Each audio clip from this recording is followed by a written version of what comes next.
les foules. Il n'est pas donné à chacun de prendre un bain de multitude.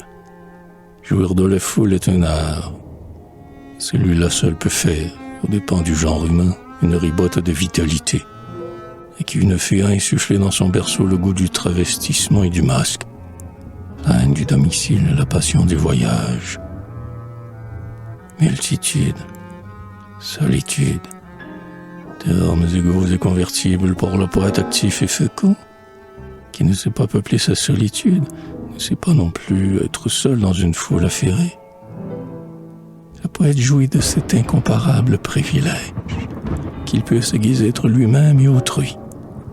Comme ces âmes errantes qui cherchent un corps, il entre, quand il veut, dans le personnage de chacun.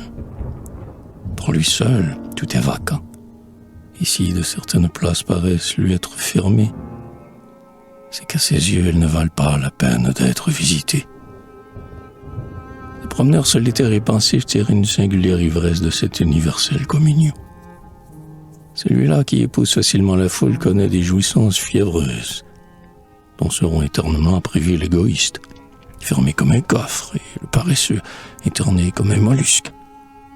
Il adopte comme sienne toutes les professions, toutes les joies et toutes les misères que la circonstance lui présente.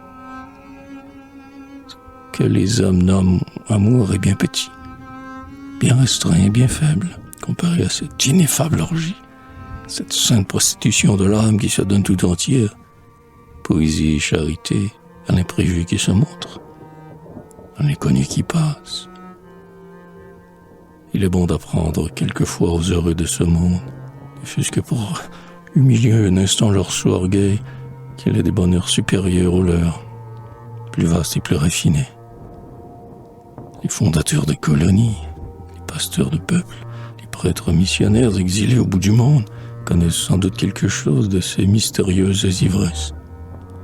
Et, au sein de la vaste famille que leur génie s'est faite, ils doivent rire quelquefois de ceux qui les plaignent pour leur fortune si agitée et pour leur vie si chaste.